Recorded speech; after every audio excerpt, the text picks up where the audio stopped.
안녕하세요. 손해사정사 이재신입니다. 뇌혈관 질환 진단을 받고 보험금을 청구했는데 보험사에서 현장조사를 나오겠다고 연락이 왔나요? 아니면 의료자문 없이는 보험금을 줄 수 없다라는 통보를 받으셨나요? 오늘 이 영상에서는 실제로 2천만 원 보험금을 받아낸 실제 사례와 함께 뇌혈관 질환 진단비 보험금이 왜 이렇게 받기 어려운지 핵심 이유 3가지를 알려드리겠습니다. 지금 청구를 앞두고 계신 분 또는 현장조사 통보를 받으신 분이라면 끝까지 꼭 시청해 주시길 바랍니다. 먼저 실제 사례 하나를 소개해 드릴게요. 경동맥 협착 진단 코드 I65.2 코드 진단을 받고 보험금을 청구한 분이 있었습니다. 그런데 보험사에서 현장조사가 나왔고 이런 통보를 했습니다. 협착의 정도가 경미하기 때문에 의료자문을 시행하지 않으면 보험금 지급을 유예하겠습니다.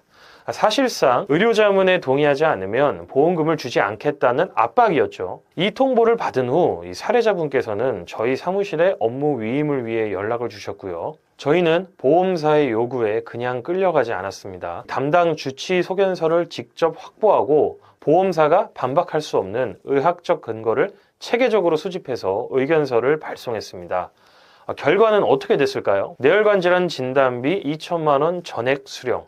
의료자문 없이도 받아냈습니다. 어떻게 이게 가능했을까요? 지금부터 설명을 해드리겠습니다. 우선 뇌혈관 질환 진단비 보험금 왜 이렇게 안 나오는 걸까요? 첫 번째 이유 바로 이겁니다. 보험사는 약관에 적힌 내용대로 심사하지 않습니다. 여러분이 가입한 보험 약관에는 분명히 정밀검사를 통해 해당 분야 전문의로부터 뇌혈관 질환 확정 진단 시 진단비를 지급한다라고 명시되어 있습니다. 그런데 보험사는 약관은 뒤로 한 채 자체적으로 만든 내부 지침과 기준으로만 심사를 합니다. 보험사 내부 기준이라는 건요, 예를 들면 이런 거예요. 협착률이 50% 미만이면 진단으로 보지 않겠다. 또 의료자문 없이는 보험금 지급을 보류한다. 뭐 이런 거죠. 아까 사례에서 이 보험사가 협착 정도가 경미하다고 한 거 기억하시죠? 그 기준이 약관 어디에 나와 있을까요? 없습니다.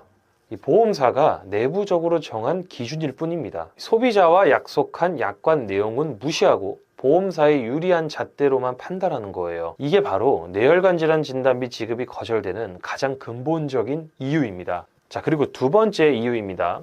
보험금 지급을 거절할 때 보험사는 반드시 이 카드를 꺼냅니다. 바로 의료 자문입니다. 보험사가 선정한 의료 자문의가 여러분의 진단 내용을 검토한 뒤 보험금 지급 대상이 아니다 라고 의견을 내면 보험사는 그 결과를 근거로 지급을 거절합니다. 여기서 핵심은 이겁니다. 그 의료 자문의는 여러분의 주치의가 아닙니다. 보험사가 비용을 지불하는 자문의입니다. 그리고 그 자문 결과는 약관 해석과 전혀 다를 수 있어요. 아까 사례를 보세요. 보험사는 의료자문에 동의하지 않으면 보험금을 주지 않겠다라고 했습니다. 하지만 저희는 의료자문에 끌려가는 대신 반대로 주치 소견서와 의학적 근거를 직접 확보해서 보험사를 압박했습니다. 보험사가 세운 방패를 더 강한 근거로 깨버린 겁니다. 그리고 마지막으로 3번째, 가장 많은 분들이 당황하는 이유입니다. 보험금 청구 후 보험사에서 이런 연락이 옵니다. 의료자문에 동의하지 않으시면 보험금 지급을 유예하겠습니다. 이 말 들어보신 분 있으시죠? 하지만 의료자문이라는 절차는요, 보험사가 일방적으로 강제할 수 있는 절차가 아닙니다. 피보험자인 여러분의 동의가 필요하고요. 그 밖에 근거만 충분하다면 의료자문 없이도 보험금이 지급되는 사례도 실제로 많이 있습니다. 그런데 보험사는 마치 동의하지 않으면 무조건 보험금을 못 받는 것처럼 압박을 가합니다. 아까 사례도 똑같았습니다. 의료자문 없이는 보험금 유예 통보. 사실상 협박에 가까운 말이죠. 여기서 많은 분들이 겁을 먹고 서둘러 동의를 해버리거나 각종 서류에 서명을 해버립니다. 그 순간부터 보험사의 유리한 판을 여러분이 직접 깔아주는 꼴이 되는 겁니다. 자, 그렇다면 어떻게 해야 될까요? 방법은 단 하나입니다. 보험사가 내미는 어떤 서류에도 검토 없이 서명하지 마세요. 특히 의료자문 동의서, 이거 서명하기 전에 반드시 보험 전문가의 검토를 먼저 받으셔야 됩니다. 아까 그 사례처럼 이 보험사의 압박에 혼자 맞서다 보면 어디서부터 어떻게 대응해야 될지 막막하실 겁니다. 하지만 이 전문가가 투입되면 달라집니다. 담당 주치 소견서 확보, 그리고 의학적 근거 수집, 그리고 보험사가 반박할 수 없는 논리 구성, 이 과정을 체계적으로 진행하면 보험사도 결국 지급할 수밖에 없습니다. 실제로 이 협착 정도가 경미하다며 보험금을 유예하겠다던 보험사가 이 보험금 전액인 2천만 원을 지급한 게 그 증거입니다. 자, 이제 영상 마무리하면서 오늘 핵심만 다시 한번 정리해 드릴게요.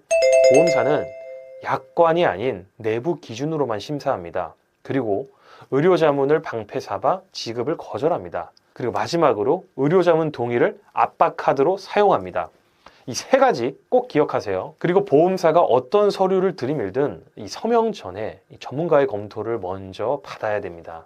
아까 사례와 같이 제대로 된 근거와 대응이 있으면 보험금은 반드시 받을 수 있습니다. 그리고 이미 현장 심사에서 의료자문이 진행된 후라면 상황을 역전시키기가 굉장히 어렵기 때문에 반드시 의료자문 시행 전에 전문가를 선임해야 확률을 높일 수 있다는 점도 꼭 알아두시길 바랍니다. 지금 비슷한 상황으로 상담이 필요하신 경우 제가 이 고정 댓글에 상담 신청 링크를 남겨드릴 테니 전화나 카카오톡 링크를 통해 현재 상황을 남겨주세요. 빠르게 상담을 도와드리도록 하겠습니다. 오늘 영상 끝까지 시청해 주셔서 감사합니다. 다음번에 더 유익한 영상으로 찾아뵙겠습니다. 감사합니다.